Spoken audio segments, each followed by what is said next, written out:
Vegan Wellington this Christmas using LENbites. Take mushrooms, carrot, onion, garlic, silken tofu. Mince the veggies in food processor.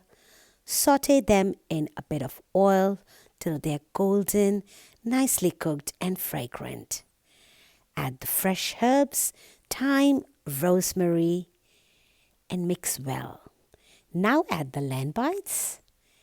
Mix it, some dried fruits and nuts. Add silken tofu, mix it well, put some freshly chopped parsley, and you have a moist filling ready. Shape the filling like a log, cover it with some puff pastry, bake it for 45 minutes, and you've got a beautiful vegan Wellington ready to be enjoyed this Christmas, brought to you by Simply Lentils.